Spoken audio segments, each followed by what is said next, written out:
This is a Little Empire podcast. Visit us at littleempirepodcast.com and on Instagram at Little Empire Podcasts. The following episode of The Worst Idea of All Time was recorded under very interesting circumstances. We apologize in advance for any quality issues which may be about to transpire. I can't remember what was said.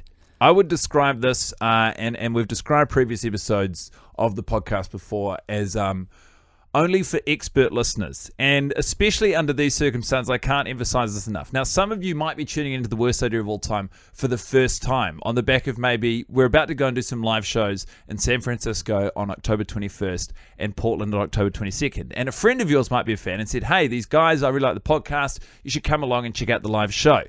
If you are one of these people and you're downloading this episode as a sample size of what you're going to experience at the live show, I implore you please to dredge up a different episode and experience that instead. This is an experts only listen. This is, you'll hear it very soon because of course it will come on the back end of this recording. And just a reminder that if you haven't got your tickets and you're in the San Fran or Portland areas, just go to blazepizza.co.nz or goldstarrealtysolutions.com and you can grab all your tickets and your details from there. Shall we? Let us. You're going to play that dastardly intro again? Ow! This movie's still fine. Coley, pasta. One of them dies, that goes screw. One of them's a hottie, his name is Jay. One of them looks like Johnny Depp, and his name is Johnny Depp. Classic Maximum Joseph. You forget that films are supposed to have a point. But now we are. So, alright. So now either that is the intro to this episode or you've caught out the bit where it happened. Because I was recording quite a lot of the front half of this episode on my cell phone. And I will have made the decision after reviewing the footage if the content and audio quality were up to our regular worst idea standards before I publish it to the global internet. Hello and welcome, maybe, or to the halfway point of episode something that feels 20. like 20 of The Worst Idea of All Time, a podcast where Tim Batt and Guy Montgomery watch a film once a week, every week for a year, and keep on reviewing it. Of the 20th episode of this season, which is We Are Your Friends. Very good intro, Tim. You really got across all the key information in an efficient and quite classy way, I thought. And it's very exciting because this week we're joined by a special guest. He's a good friend of ours and soon to be yours. He's sitting in the corner and he's a handsome man indeed. Hello, Rhys Mathewson. Oh, dang it. I thought you were going to do it again. 4 laughs. Which again, if I've decided to edit out the first half of the cell phone part of this episode, won't make any sense. There was a good 2 minutes there where Guy just forgot my face. Hi guys, thanks for having me. Again? Yeah, was that where we're up to here? Or as I was saying. I thought someone was making a good point. No, it's what is important is that we are all present. In many senses we are. That's right. In all of them. What else has been present in the room is We Are Your Friends coming at our faces. That's right. And for the Sweet 2-0. The first thing I want to know is, Rhys, on the whole, what did you make of the movie We Are Your Friends, directed by Maximum Joseph, starring predominantly Zac Efron? I think I liked it a lot. I'm way more into it out loud. I don't know where this is coming from. It's coming from the heart, I think. What drew you to it? What about the movie did you specifically or thoroughly enjoy? I've just always seen music videos and thought, oh, I wish they were like an hour and a half long. Well, this is obviously right up your street then. Oh, it was great. It was full of douchebag emotion. Yeah, they wear their hearts on their sleeves. They do. Because they're all hopped up on hormones from the fish they eat. Oh yeah. And the sushi. Well, the best sushi in the valley. I've got it. Like, I kind of want to try the sushi now. And the Western Hemisphere. Well, it's all made of concrete, so you actually don't want to try the sushi unless you want a trip to the dentist. Sushi is concrete. You sound like Kim Cattrall when she's doing her scatting with her upright bass playing husband. Put all the he dogs in you. Put all the she dogs in the crowd. Never knew such a hullabaloo. Those are some Kim Cattrall B-sides right there, coming at you from Tim and Guy. Fucking an odd clip. Have you seen that, Rhys? It's on the internet. No, I have not. Kim Cattrall, Sex and the City's Samantha Jones, forming the semblance of a jazz doo-wop duo with her husband, and addressing the camera in earnest and saying, we just have such a connection, and then it glides into one of the tracks that they're just riffing and scatting live. And Kim Cattrall's just reaching for syllables that might rhyme, and then like desperately filling in the rest of the line leading up to it with like human waste. I think you do Kim a disservice. I think she was in flow. She was definitely operating on a pretty high frequency, and to dismiss it as the ramblings of a mad person isn't helpful. I That is stand by music. it. I'm that confident. Art of the highest order. All right. Well, is it closer to music than roofing? Yeah, this week posed the question: is roofing music? That's right. Discuss. Rhys, yours, please. I would argue yes. I would say roofing is music. Anything is music if you make it music. Yeah, that's it. That is Cole's central thesis of this film. Anything can be music because anything can be anything.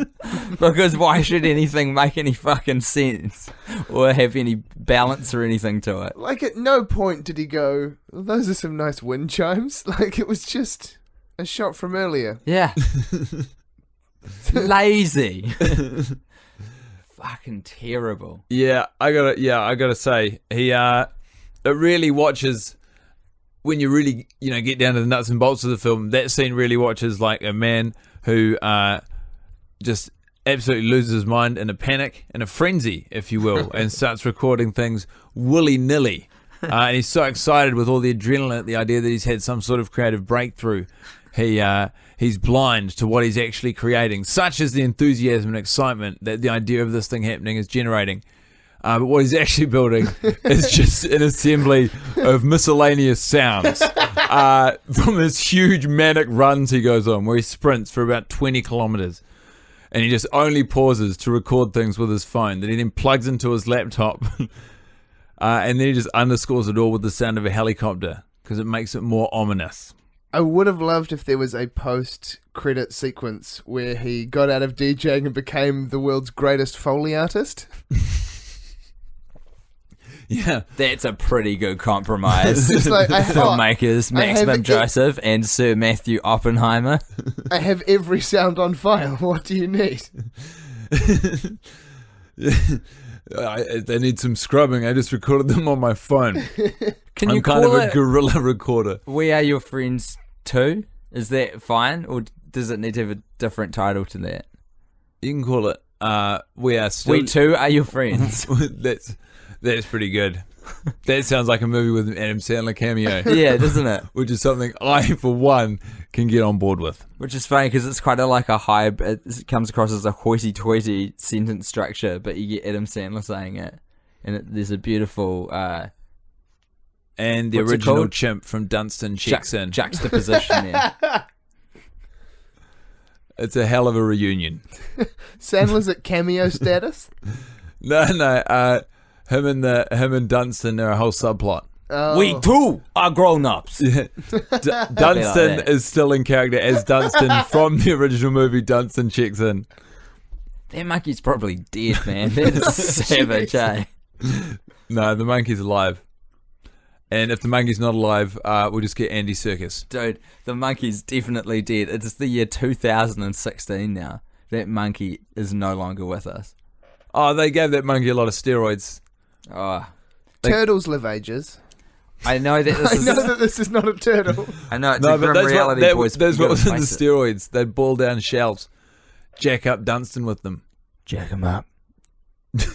Jesus. So he'd work better as a porter at the hotel. Jack up that son of a bitch. That was the second Dunstan checks in, as the hotel goes bust because they find out that they're boiling turtle shells to inject their monkey porter with. It's a hell of a drama. Julia Roberts reprises her role as Erin Brockovich. It's a hodgepodge. We're really getting way off topic, which is to be expected. What were some other exciting moments that we gleaned from watching We Are Your Friends this week? I learned that PCP looks great. It's true. You spotted a real pro PCP thread through the film. Well, I kind of wanted every time that someone gave him a drink or a pill or anything for it to just be PCP again. Well, and it probably was. That's subtext that a lot of people don't pick up on, but you're a savvy watcher. That's why you got it on the first try. Oh, that's the case? Yeah, I'd say absolutely. Fantastic. I mean, if you look at the evidence... Yeah, he asks what the drinks are, but they don't tell him the answer. Yeah, the implication always being if they give you a drink and they don't tell you what's in the drink, It's there's PC. PCP. It's Like the the first- implication. Yeah. It's like the It is first dense. time you took something and the guy went, oh, by the way, there was PCP in that. Yeah. There's other evidence for this, and that someone's always giving him a foreign substance that he's not a handy on what it is at even periods. So it's like he's getting topped up all the time. He's by building different characters. into a manic frenzy. Yeah. At the climax of which he will record a series of miscellaneous sounds in a panic. Yoko Ono style, just screaming into a microphone that's under a trash can inside a fucking pool hall somewhere. Release it as an album. But in character also with the voice of John Lennon.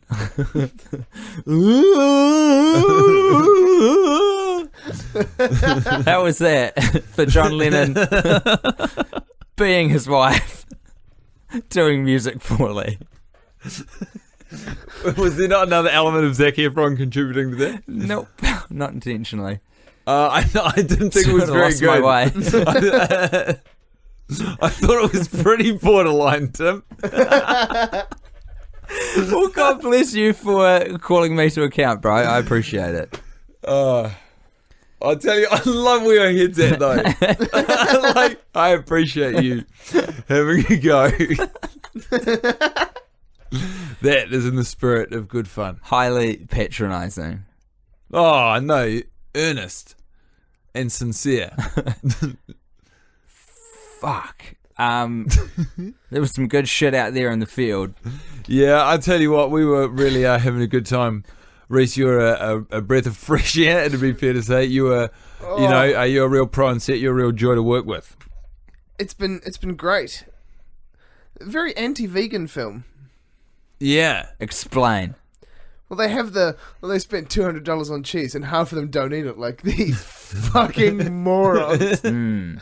They And just then had to later on- display their wealth. Yeah, and that's not that much cheese, I feel like. Yeah, I'm with you on that, man. That line stuck out for me for the same reason. It's like, if I was throwing a big party that size, I wouldn't spend $200 on cheese. But someone in my position might. Yeah. I mean, I never would. Can't stress that enough. I would never do that. I could anticipate going to an engagement party where there's upwards of $200 worth of cheese. Yeah. Cheese is expensive. And so if you want, if you're going to have some cheese, you're going to have enough cheese. Otherwise, it's going to be weird if you've only got one wheel of cheese. So understandably, I could also imagine, a circumstance where at some event, some people had paid upwards of $200 to cater for the cheese. Just the cheese and the cheese alone. Yeah. I mean, I think we're all on the same page here. Yeah. Vis-a-vis the cheese. So really, they're just being mean about regular people. Yeah. When you see that, did you feel that line was written by Maximum Joseph as a missile to the hearts of vegans? Or did you feel like the characters were embodying those? No, that was the writer stomping into his work. Really putting his opinions, Yeah, his mouth where his movie is, if you will. very much so. He was taking his one movie, the only movie he gets, and he was taking that one opportunity to lay out the law for everyone who's wronged him. It was a takedown project. Well, another theory that I particularly enjoyed, and I think could be accurate, is the film is also, it serves a dual purpose, and it's embarrassing it took us this long to discover, but it highlights quite clearly Zac Efron's training regimen throughout the film.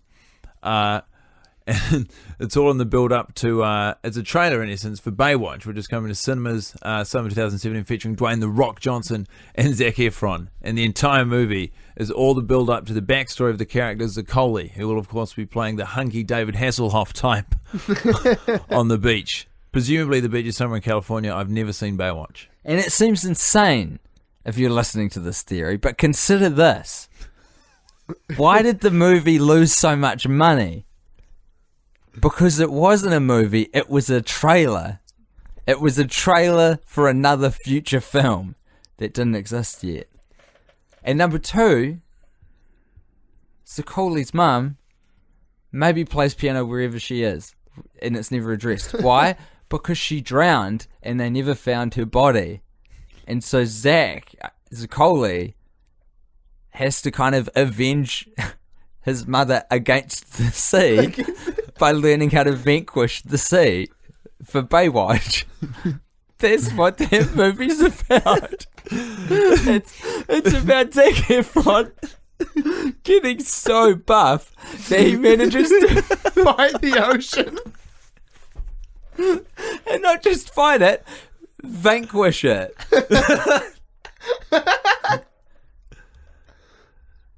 Can you guys hear that buzz? Yeah, that buzz is coming through.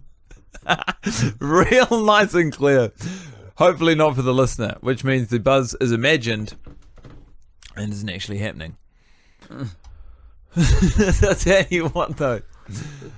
It sounds like something Zakoly would lay down on file. But no, the Baywatch theory does make perfect sense.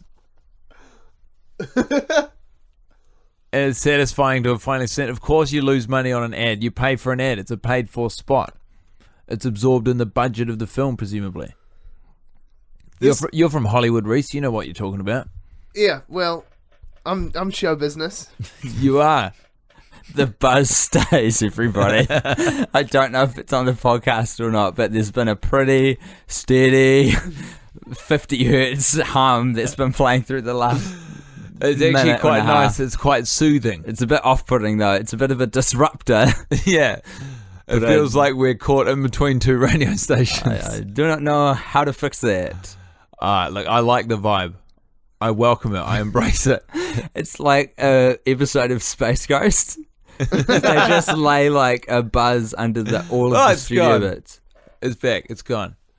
It's a real flirt, this buzz. Okay, it's gone. What's that buzz? Tell me what's happening. What's that buzz? Tell me what's happening. Maybe it's Space Ghost. What's that buzz? Tell me what's happening. That's a little showbiz for you, Mr. Showbiz. I've received it. I've appreciated it. Can I put it to you guys that this film is like it's the music version of TV's Numbers. Where like everything is numbers, and this movie is everything is music. Yeah. I haven't seen Numbers, but with your accurate and succinct description, I can imagine exactly what you're saying.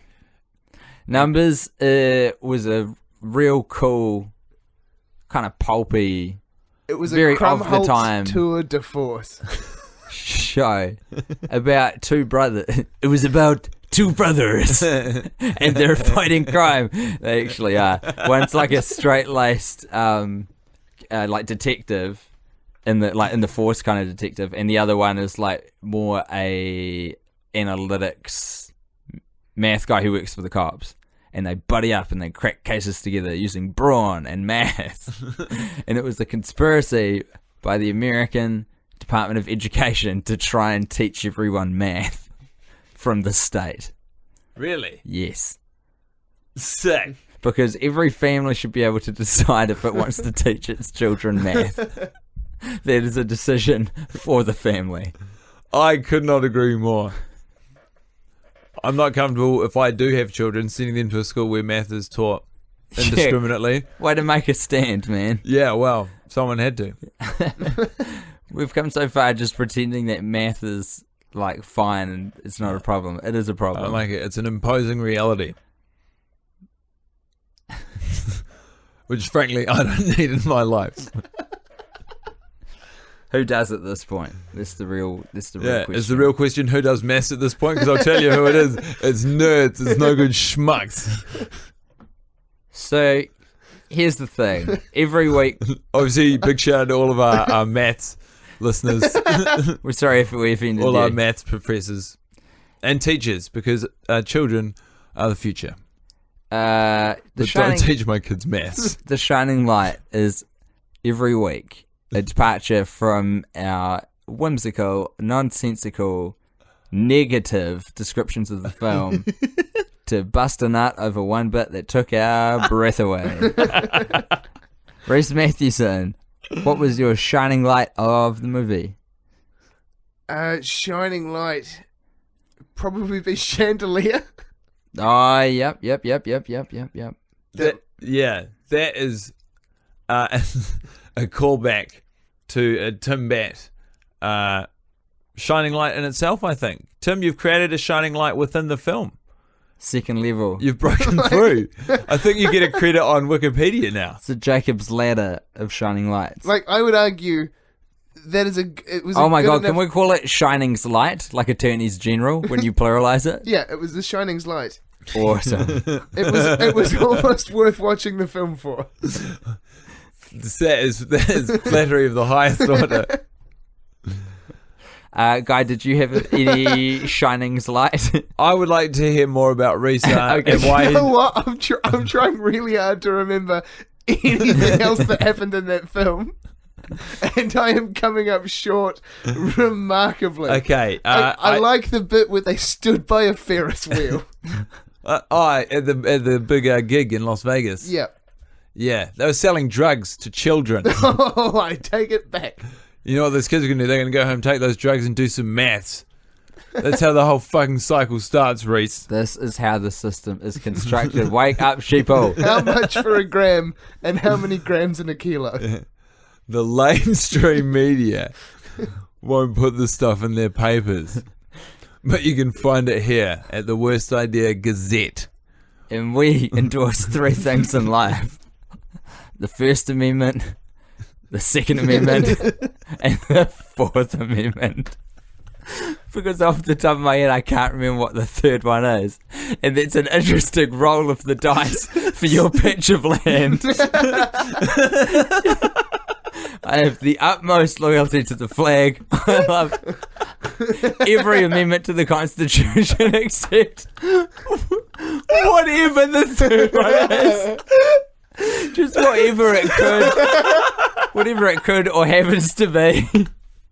Whatever the consequences, I'm willing to take them, because off the top of my head, I just can't remember. Oh, your patriotism is unquestionable. And your bravery on behalf of the United States of America are tremendous. Fuck.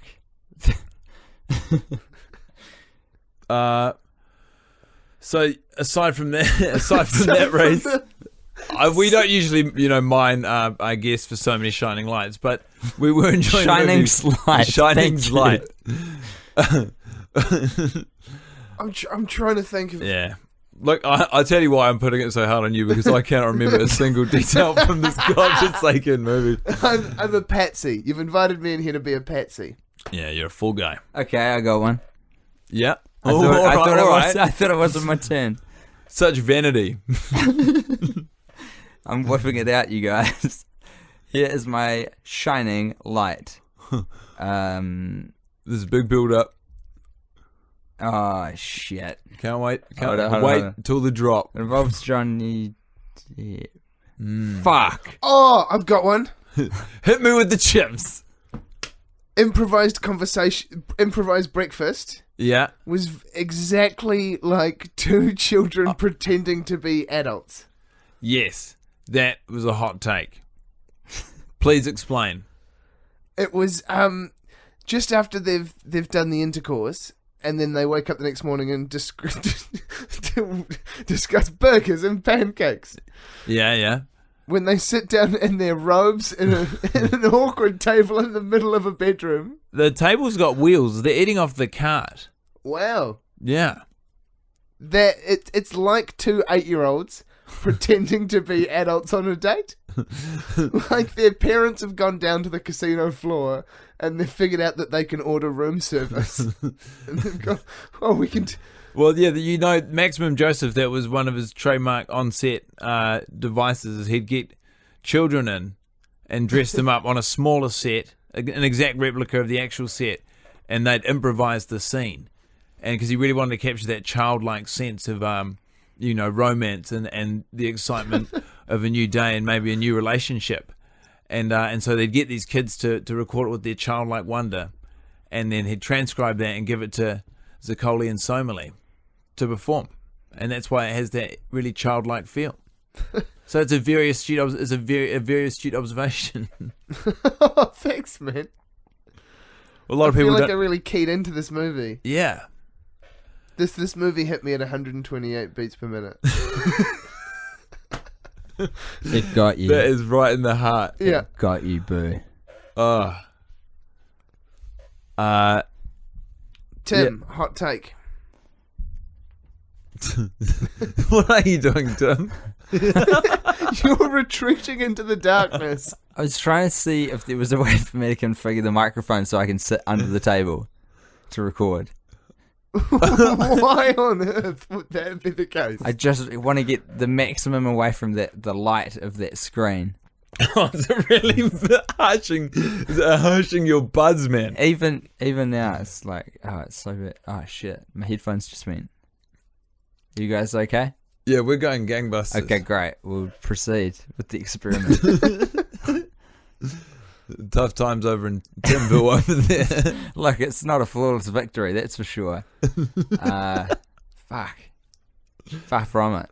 But there's been ups and downs, good times and bad. Everyone tried their absolute hardest. And at the end of the day, if you've eaten all your Wheat Bix and you've run your marathon, maybe that's all there is left. And strap in, because it's beach season. Baywatch, coming out summer 2017, starring Dwayne "The Rock" Johnson and Zac Efron. Yeah, did you not hear us the first 6 times we said Dwayne The Rock? Tune in. Yeah. I'll be ready.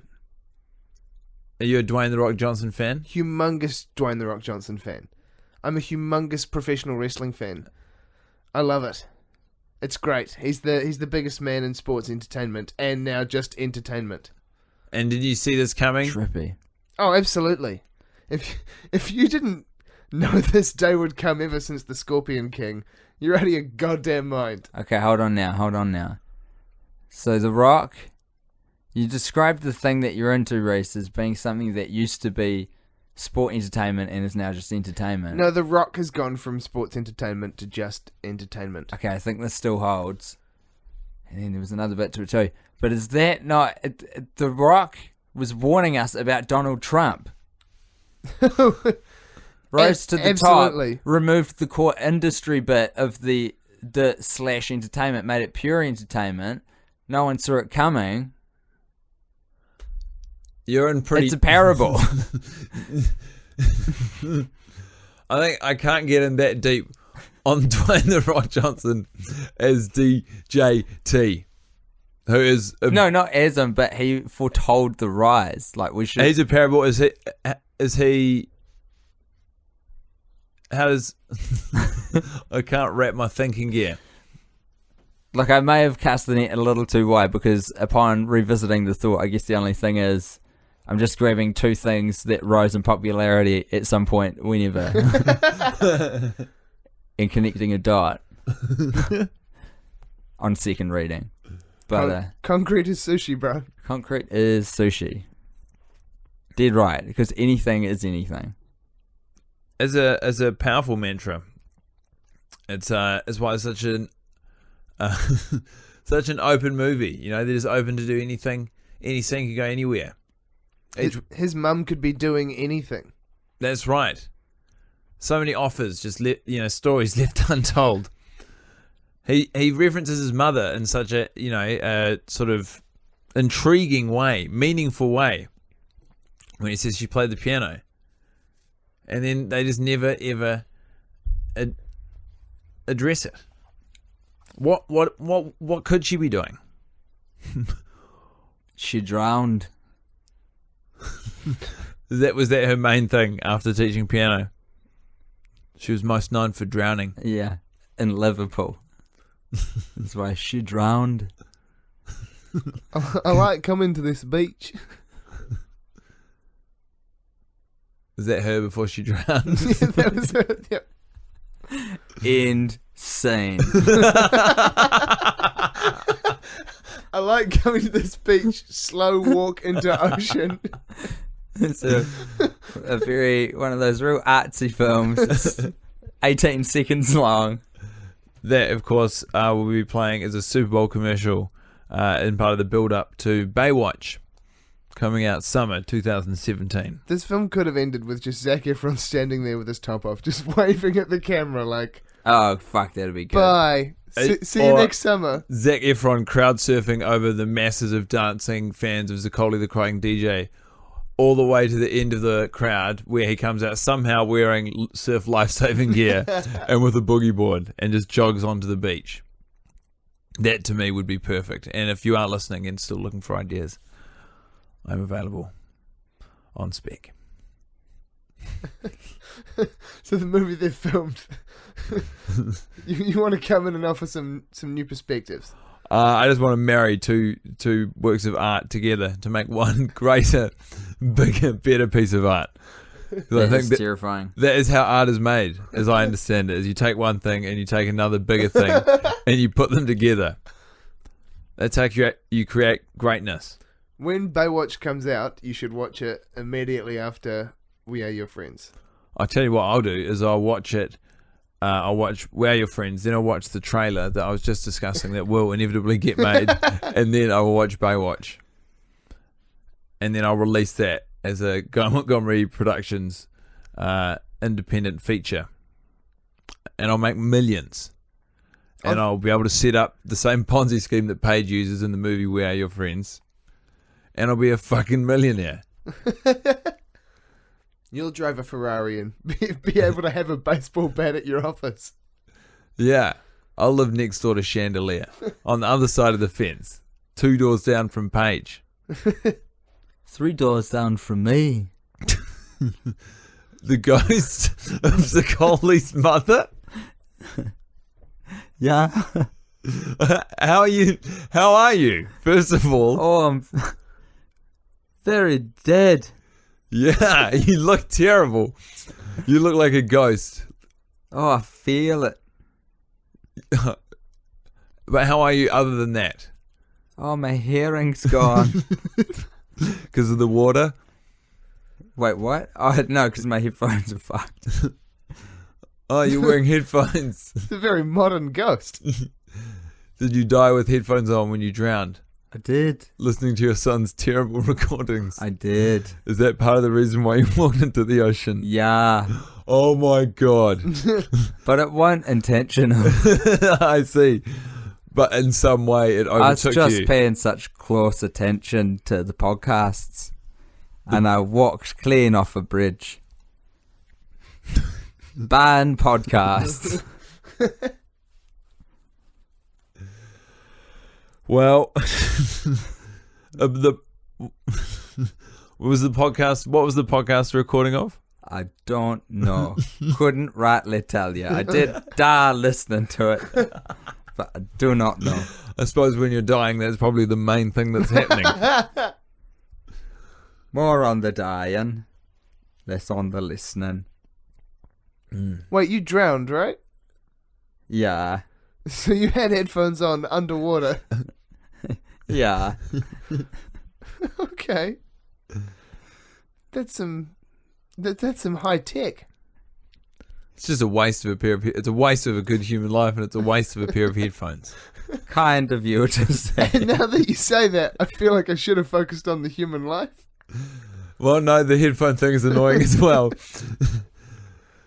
They're both up for grabs. So, sorry, all of that aside, the ghost of Zaccoli's mother. How do you like it here? How do you She's gone. My headphones work again. Oh, can you only She access it cried. when your headphones go out? Yeah. Jesus Absolutely. Christ. ESP is not a sixth sense. It's a It's a lack of one, and then it's sub yeah. in. It's a sub in fifth sense. Yeah. I've never heard that. It's because it's not true. That would be the simple reason. No, it sounds true. I can't wait to propagate that. I'm going to marry that along with the popular myth that at 128 beats per minute you can control a human heartbeat. And I'm going to put them together. And I'm going to call it Great Art. I'm going to release it as an independent at Montgomery Productions. I'm going to make millions of dollars. And I'm going to buy the other house on the other side of the ghost of Zaccoli's mother. I'm going to own the neighborhood. If you buy that house, that's haunted house tours. Well, yeah.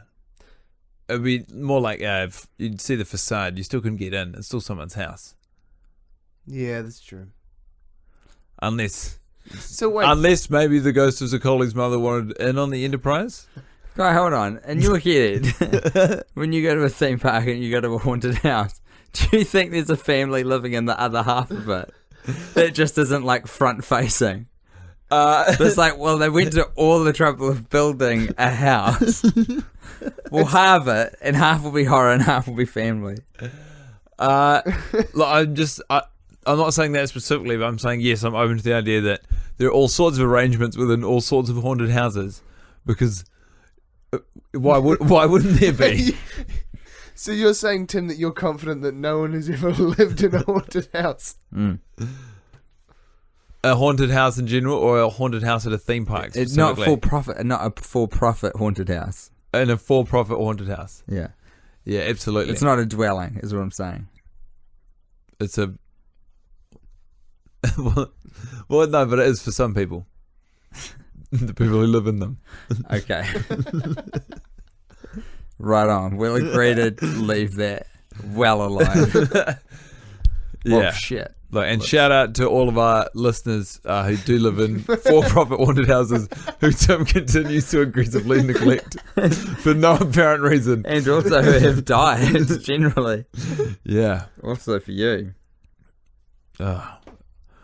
We could do shout outs to all of our different listeners, but the list would be too long. Suffice it to say. I feel like you guys could group by dwelling. Yeah. Haunted house for profit. Under deck of tugboats. Yeah, we're big. Do you know, honestly, what is the only company I would trust to pull this off? Gold Star Realty Solutions. They have some exciting ideas. Everything is a house. Because anything can be anything. That's right. the whole point. Roofing can be music. PCP can be a harmless party drug. And you can rock up on stage to a gig tens of thousands of people have come to see you do with this dead silence where you plug in your MacBook. Why not buy the whole cow? If you like milk so much, why don't you own a cow? It's like Tim's always said. Tim's actually wearing a t-shirt right now that says that. We, of course, can't see it because it is pitch black. It's another exciting element to this particular showing, or rather record. You'll always see things when the when the screening is on account of the light.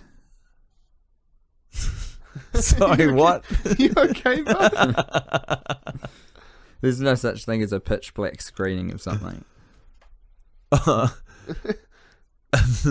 No, I suppose not. But it seems like a pretty arbitrary point.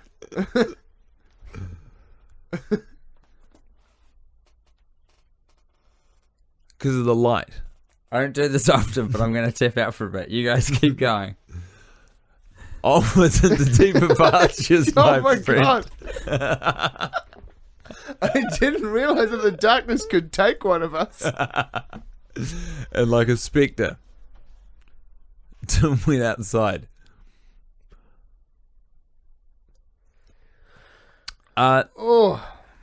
So, you identified with Squirrel as a key player in the film and a source of empathy as a viewer. He was the only man of the four of them with the courage to accept, to be okay with their situation.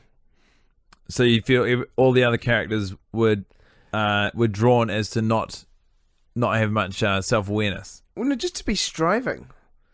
Just like the constant, we want something better because this isn't good enough.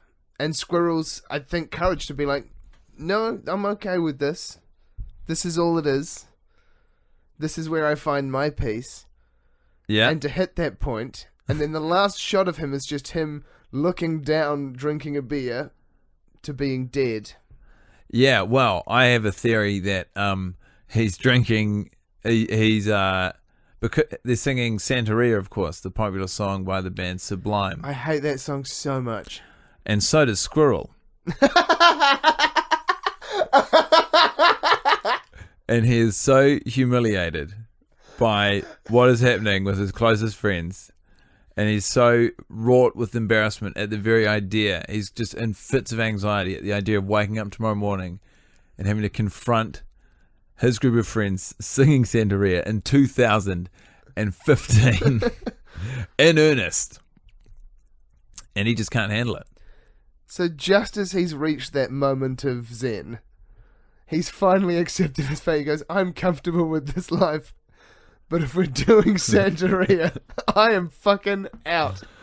That's right. Wow. That is powerful stuff.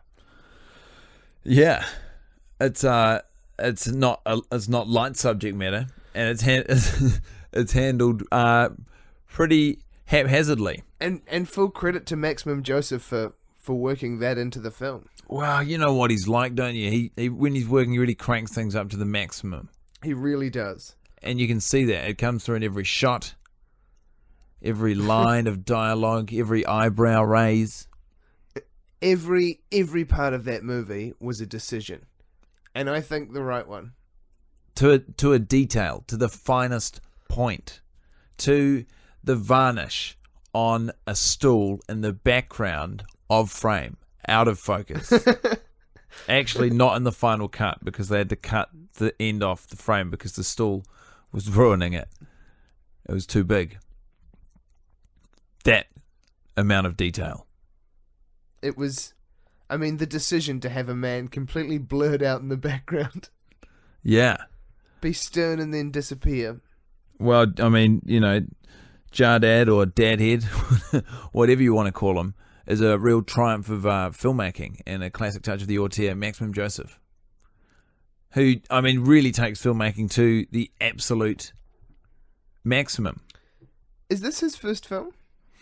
It's his first feature film. He was involved with Catfish.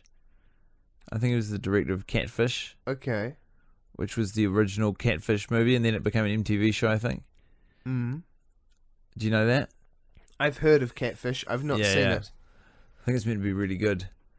And then this was the big shot. Put my hands on the table, put my feet on the table, put my whole body, put my penis on the table, my whole body on the table, and say, this is my movie. Record the sound of my penis thumping onto the table. Because that is how I sign contracts now. Because my name is Maximum Joseph, and I must take everything to the absolute maximum, which makes him quite a difficult character to work with on set for some. Yeah, I got that vibe. I got the vibe that a few of those extras hated his guts. Well, he just had such a specific backstory for everyone in the movie. I mean, to the detail, everyone in the movie. Yeah. Yeah. And it's it's rare to see, and I think that's probably why I might have been rough on it in previous weeks because he's put too much effort in.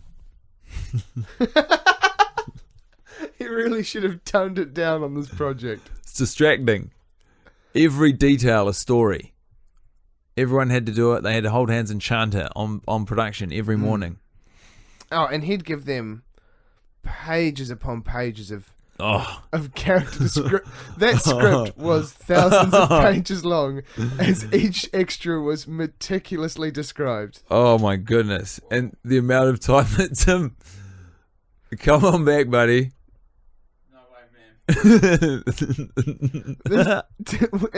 It was Tim that before we started recording was saying, "I'm never leaving the room." Yeah, but the room has gone sour on Tim, or Tim has gone sour on the room. Are you okay? Yeah, Bob. Just hanging out. Good on you, man. It'd be good to get a little bit of airflow Yeah, the smell in here on both sides before I just jump back in there. is powerful. Palpable.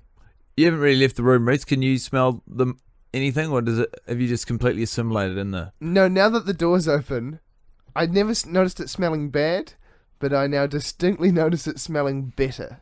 Yeah, which is a real tell of baked-in smell. Yeah. That was some long haul flying Yeah, musk. yeah, it really was. We've got musty in here. I would have described us all as musty. That's an apt description. that you carry on that descripting path, you will get to the level of detail that Maximum Joseph has for his extras. That's right. And musty is something I could not accuse any element of this film of being. Oh, must free. Absolutely. A must-free zone. It was a tour to anti-must. It was a must not. A must not. says Tim from the Great Outdoors. It's like a different zone. Like the atmosphere. Well, naturally, it's inside and outside. They're the opposite. Yeah, there's like a different amount of ozone in the room. Like, quite a bit. Like, there's no ozone here. But there's a lot outside. Are you picking up what he's putting down, Rhys? He's making outside seem very attractive. Don't listen to him. He's like the sirens. I was trying to think of a way to bust you guys out of there, actually. Oh, you want to go mobile? Kinda. Just get out of the room, man. I feel like you guys are in Fukushima right now, and I've got to like try and come rescue you. What if we did a podcast in 3 parts, where the first part is recorded on a phone, there is some quality recording in the middle, Some A-grade audio. and then it goes rogue. It's not bad. I feel like the amount of technological maneuvering that would take would be... Everyone, stay exactly the fuck where you are, okay? And the environment, everyone. Welcome. This is Tim reporting in, from outside. trying desperately to make this work in the dark, which is hard. Another thing that we do each week, Rhys, is at some point James Reed, the sort of mentor figure to Zaccoli, gives Zaccoli a gift contained, and it's not a kiss, which I know is what you're thinking, contained within a box the size of a MacBook Pro, and he prefaces that by saying he may have gotten a little sentimental. And when we speculate about this, what we do is we sing a little song, and I'll sing it for you right now. It goes, "Getting sentimental with James Reed." There you go. Tim, that only comes out in song. And I put it to you. Do you have any idea what sentimental gift James Reed might have taken it upon himself to give to Zaccoli? There was a lot of information in that scene. There was a lot to take in. I feel like I've narrowed it down to 2 choices. It's got to be one. Ah. Obviously, it has to be one. Sort of weak ass double answer you're trying to lay on me. Okay, I think it was just full of your bog standard Frankfurters. Can you guys hear me Yeah. on this microphone? Yeah, we can hear Cool. you. Bog standard Frankfurters. Hot, cold? Cold in their polystyrene packaging still. Okay. So just out of the fridge. Yeah. Still could possibly be used. Yeah, oh, absolutely. They haven't spoiled. Haven't spoiled, but like, you're eating 20 hot dogs for dinner. If you want to get through them. Yeah. If you want to get Back in the environment. welcome back. welcome to the goodie room. Yeah. Yeah, it's all going off in here. That is a very interesting offer. Why do you think James Reed would specifically give Zaccoli a bunch of frankfurters? You know, it's a summer food. he's cold frankfurters or hot frankfurters? hot frankfurters. As a summer food. Well, you know, like just a summertime hot dog. Ooh, that was intense. palpable. A summertime hot dog. Summertime hot dog. It's just getting ready for that beach day for Baywatch. Is that he must have he can't have those every day, surely. What are the stats on a hot dog? That can't be good for beach season. No, he's just having the first barbecue of the season. So he's going hot dog wild. Hot dogs coming out his ears. No. Yeah. No, I mean a laptop bag's full of hot dogs. Yeah. I mean he's got enough hot dogs for like 8 people tops. Boys, Oh. might have busted you out of the environment. Let's do this real gently. Is this a jailbreak? We're going walkabouts. Just to the outside, other side of this perimeter, the door. As they call it. Real stuck in something. Am I meant to bring my headphones? No, we'll guess. Like podcast warriors of old. Who recorded podcasts without computers on Abacusai. Just the plural, of course. Don't bring up maths around guys. My Oh yeah, it's probably through a whole bunch of shit. Just take it as much as you can. Just don't force it for fear of it breaking down. So that it could be not a very long. I can't remember what the length time is. And you look pretty mobile. I need to get outside the environment. Do you not make it out? I have to be last because I can only get to the door, I think. You just gotta be careful you don't rip that computer down. Oh boy, if this works. Well, I mean, we're all definitely outside, but we are very much tethered to If anything, we're closer together. to the great indoors. It's feeling very, what was the movie? We Are Your Friends. No. Sorry, the space one that I love that came out like 2 years ago. Interstellar. Yeah. This is very Interstellar. Yeah. Like going through the different planetary environments of like one's toxic and polluted and time moves differently in there. And then like getting back to the ship. Which ironically is outside the ship this time, but you get the idea. I feel ya. It is nice to be out in the fresh air. If I get bitten by one fucking mosquito out here, I cry foul though.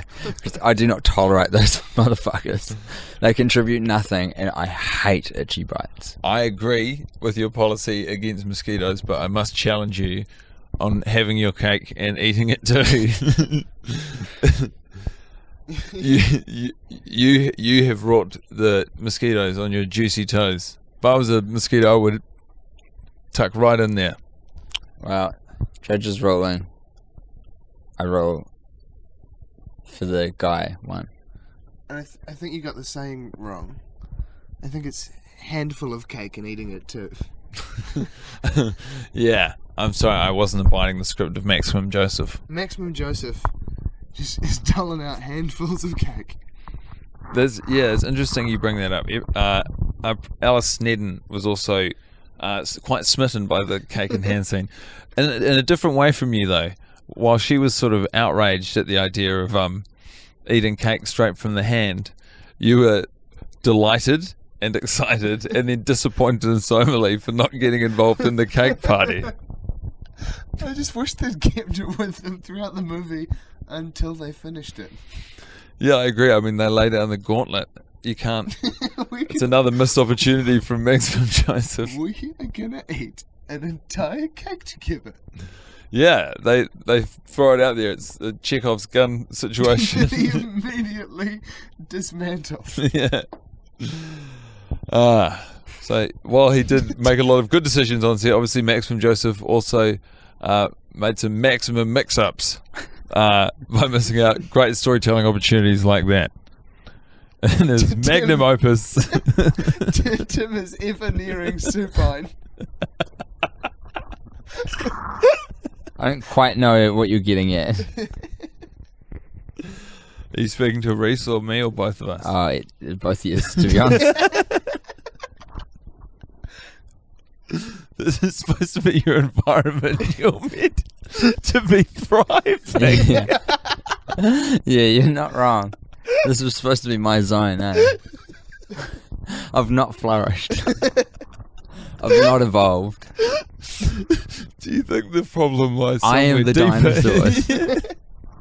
Fuck. So we've tried external. What's next? No, I still like it. Yeah, this is good. And Tim's going better. He's still with us.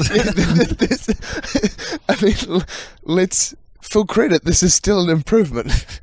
Yeah, it is. And that speaks volumes To paint about a picture, the ship I'm running in there. Tim is Bloody studio. Tim is sitting on the bones of his ass on the pavement outside the studio here, just next to a nice patch of lawn.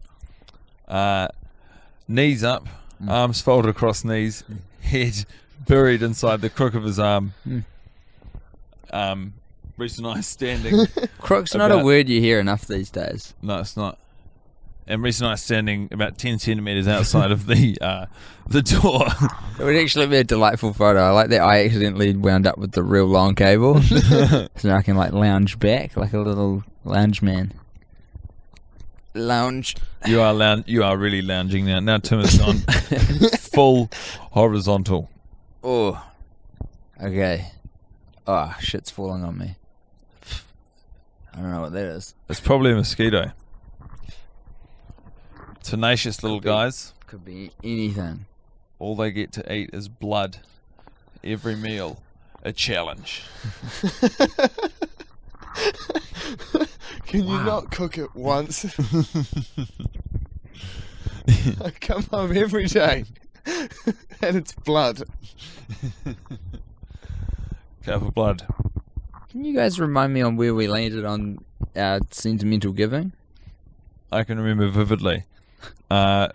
Please proceed. Rhys, you have the rare honour of retelling.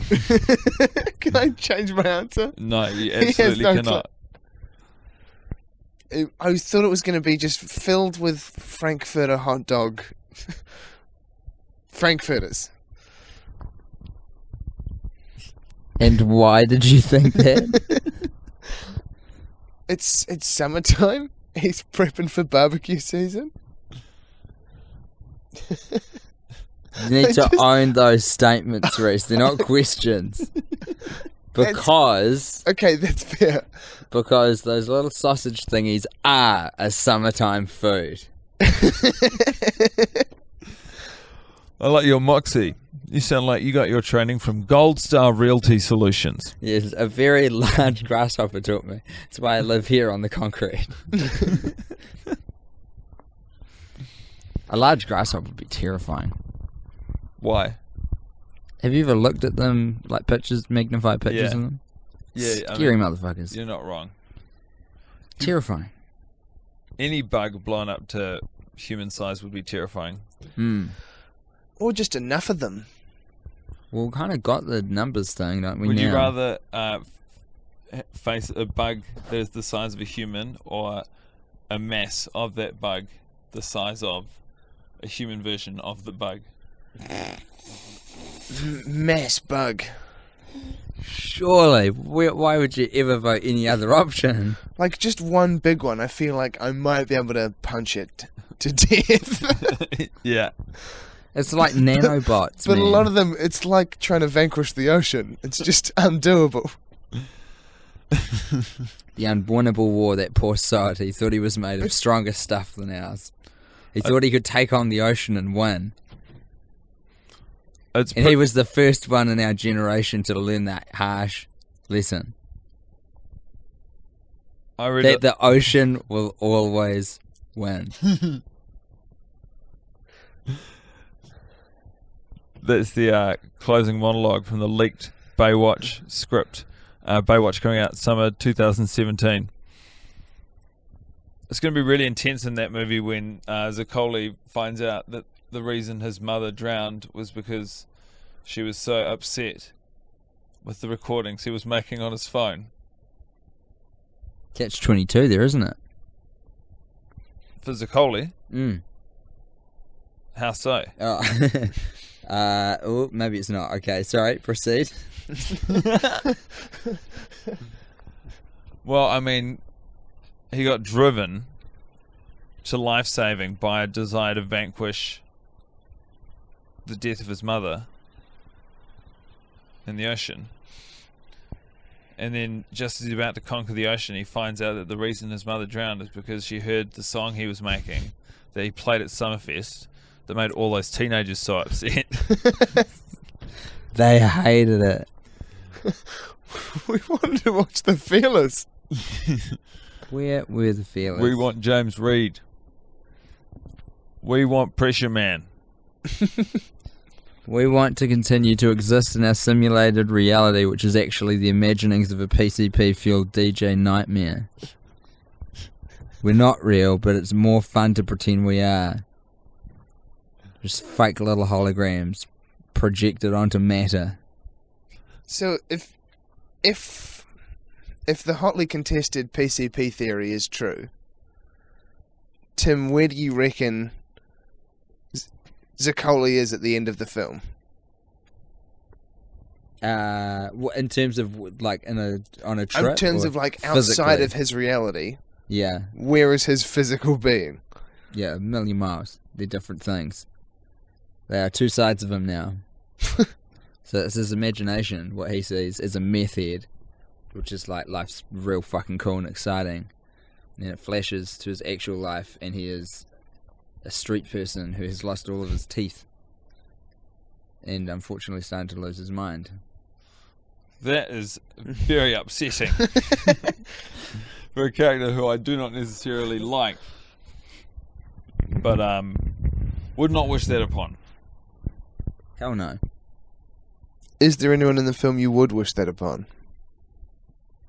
No, I think everyone brings something. They're all coming from a true place.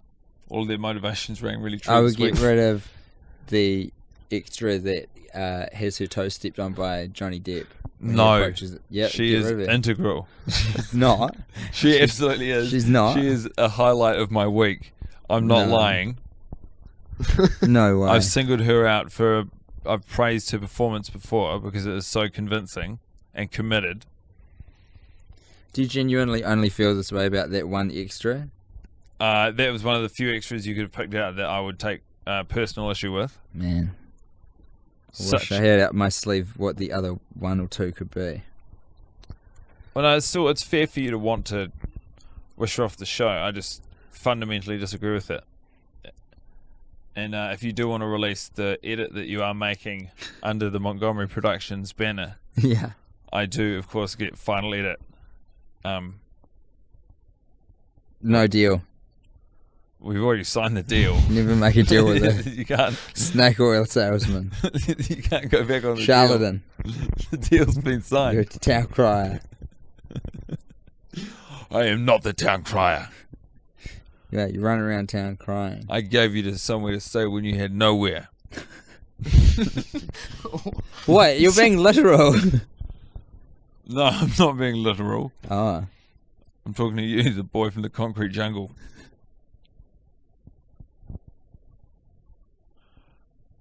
Wistful night. This has gone. I wonder how long we've been going.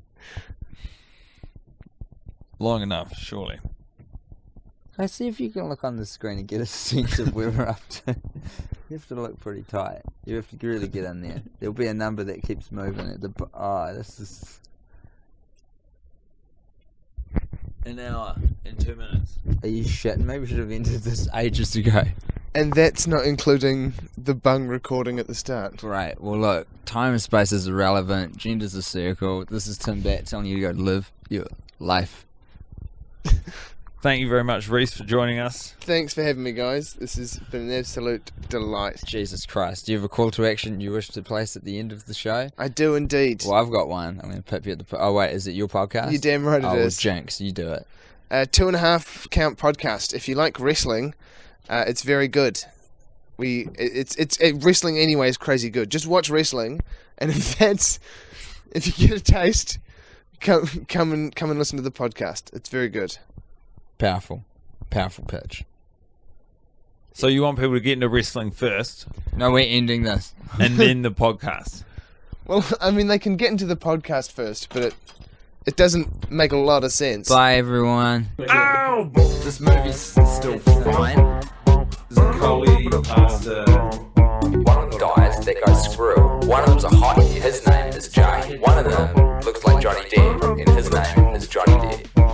Classic Maximum Joseph.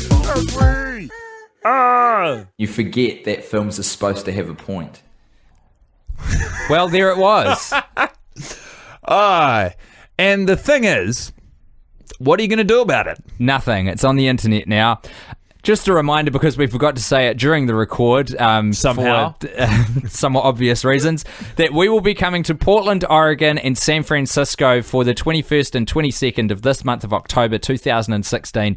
Please, if you're in those areas, grab a friend, come see us. It's only $20 and it's a live podcast record and a stand-up show from Guy and I, all rolled into one evening of fabulous entertainment. You can get your tickets and all the info from blazepizza.co.nz or goldstarrealtysolutions.com. We cannot wait to see you there. Thanks for listening to this podcast. If you're thirsty for another, why not try The Male Gaze?